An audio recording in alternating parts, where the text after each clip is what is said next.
Hello, and welcome to HB Industrial Logic. Today, we are going to be discussing trends in Studio 5000. I've been working programming for 15, almost 16 years now, and a lot of people, a lot of programmers don't know how to use trends or don't understand how to set up the chart for trends. So today, we're going to discuss how to create a trend and how to set up the chart so you can properly see what's going on. First, I created this simple program. All it is a flash timer that turns on and off this bit, turns it on for 5 milliseconds, turns it off for 5 milliseconds. And we have a counter here that increments every time the flash timer turns on. And then there's a division computation here that will just divide the pulse count accumulated by 3 to give us a real number. So first, let's start with how to create a trend. You can find the bit you want to trend and right click on it and go down where it says trend and select it here. And whenever you do that, it will automatically start trending this.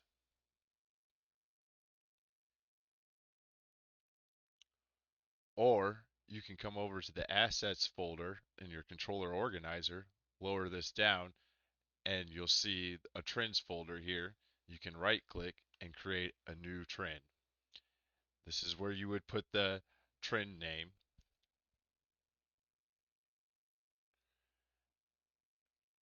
and this is where you would select your tags to trend. Right now, I am just going to trend the flash bit, so we're just going to add this and finish, and it's going to open up your trend chart here. And it does not automatically start whenever you create it this way.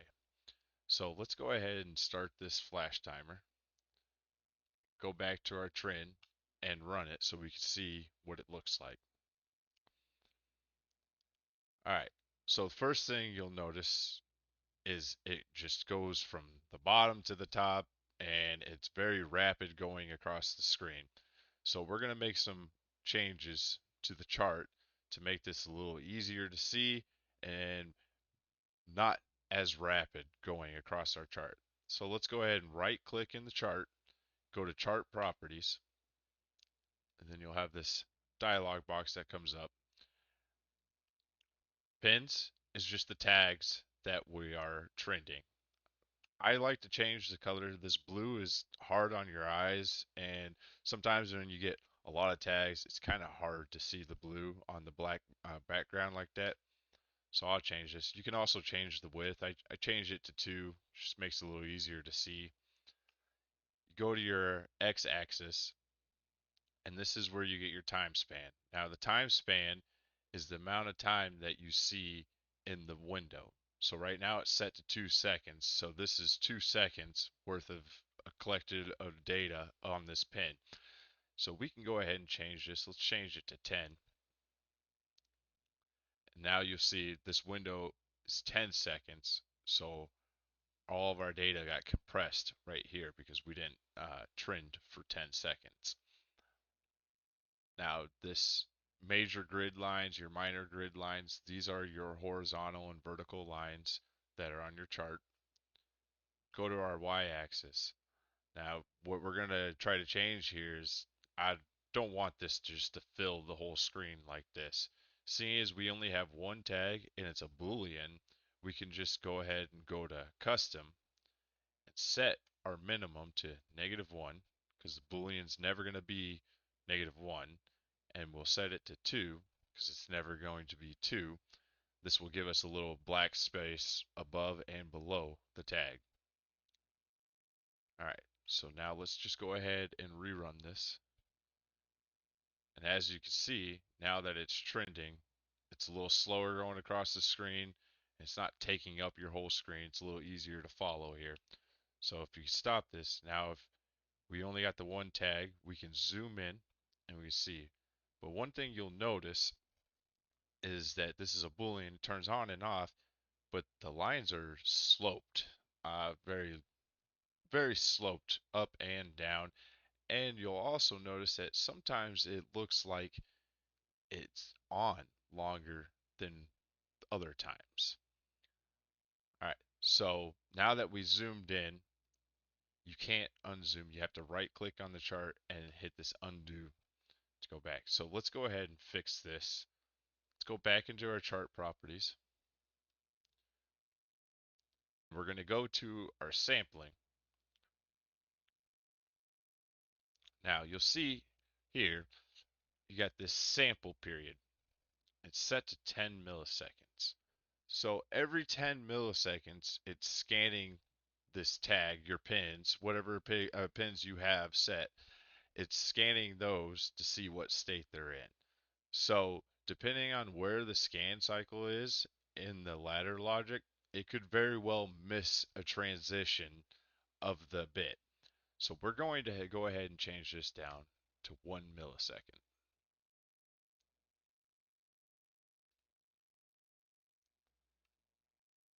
Now let's go ahead and run this now.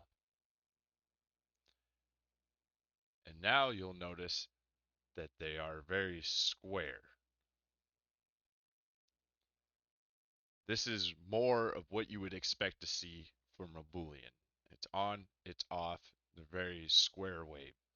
Another thing you'll notice is if you click on the chart anywhere, it's going to give you the value at the instance of where you clicked, and it's also going to give you a timestamp.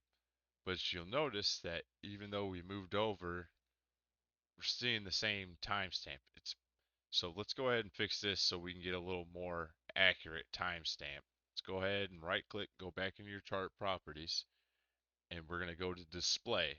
We want to display the milliseconds. Go ahead and turn that on. Okay. Now you'll see that we get a millisecond.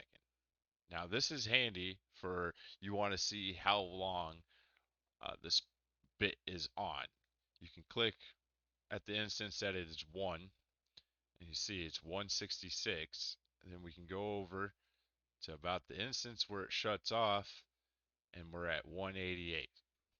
So that tells you 22 milliseconds this was on.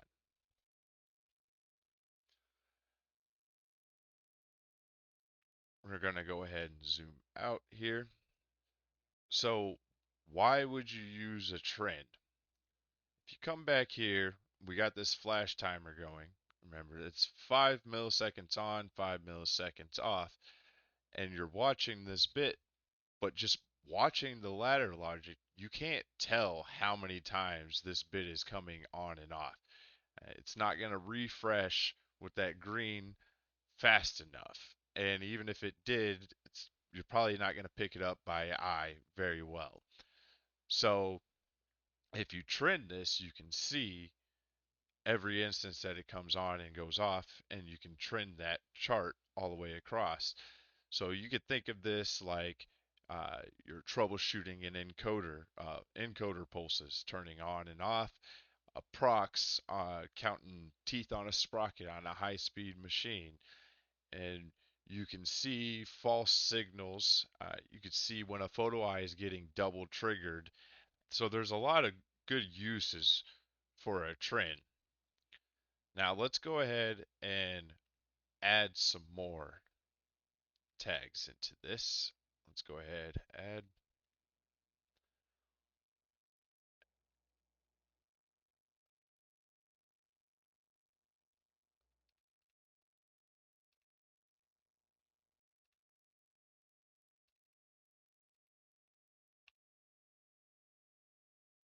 All right. So we got 3 tags now. Let's go ahead, okay. And let's run this.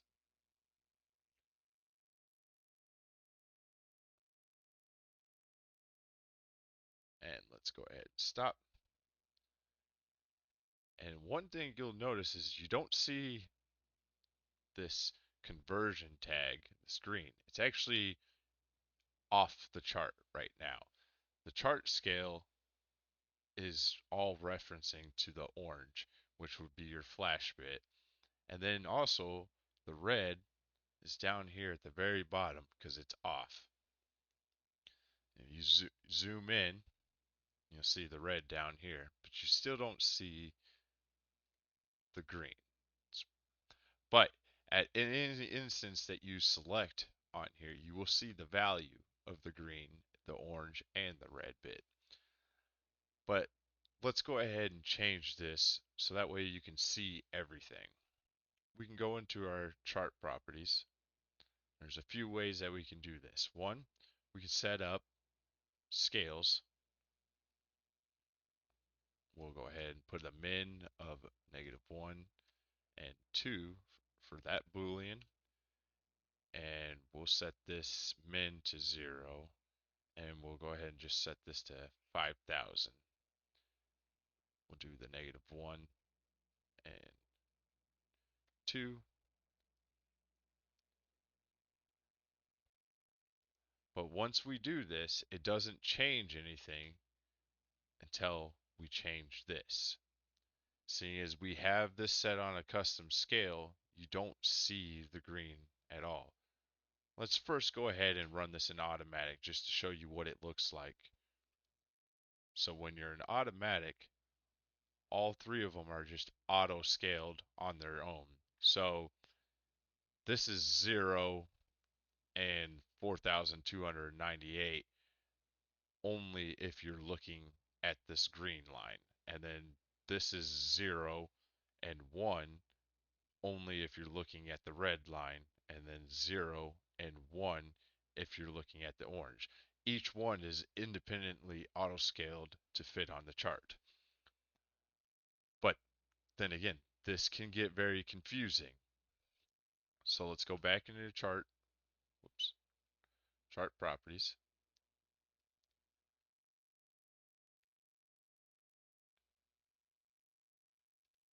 And let's go to our y-axis.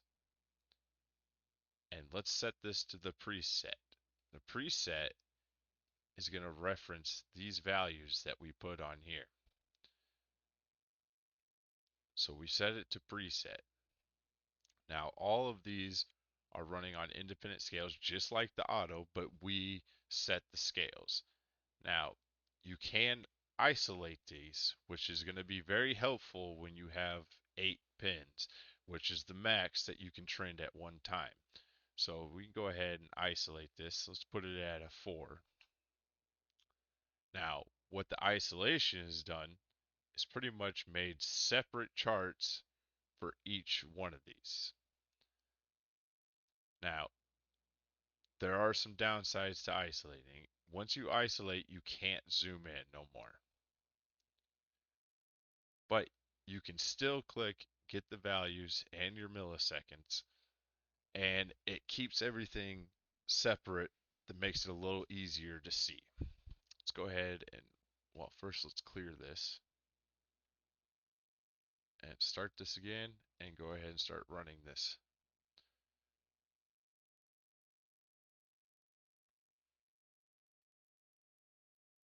Seeing as our scale is so large on this conversion tag, you hardly notice it going up by 1.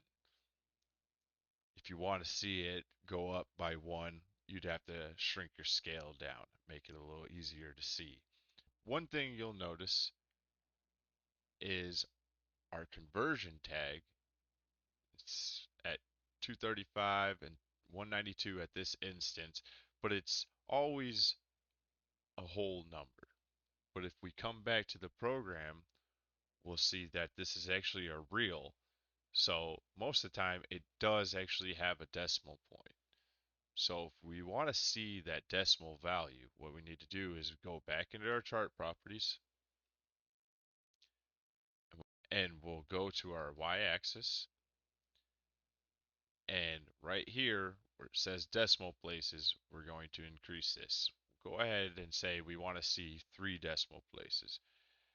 Go up, and all the values now show to the 3rd decimal place. The 3rd one's always going to round up. So you'll see this value is 199.3.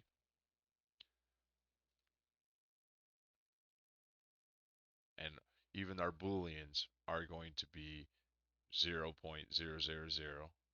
or 1.000. So I've been asked why would you use a trend? Well, for example, if you have a complicated program and you have a bit that is turning off, but you're not really sure why it's turning off. There's six different things that could cause it to turn off, and you're not seeing it happen by just watching the ladder logic. You could trend those six tags and watch them, and you can see the state of them, and you would see, even if for 5 milliseconds it shut off, and that was long enough to turn your output off, you would see that on a trend and be able to pinpoint that that is your issue and that's what's going on.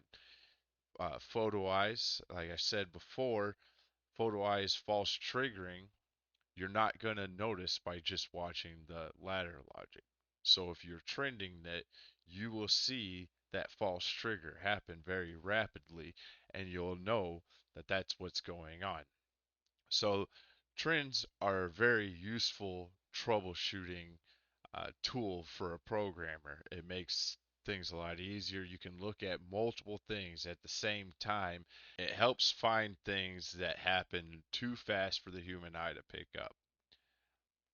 There are additional things in the chart properties that we will get to in another video, such as the start trigger, the stop trigger, how to set them up, how to use them, and what they're useful for. But for now, this concludes our video. I hope this video helps. If you have any questions or you want to learn anything else, please leave a comment and I will address them in future videos. Please like and subscribe for future videos. Thank you again.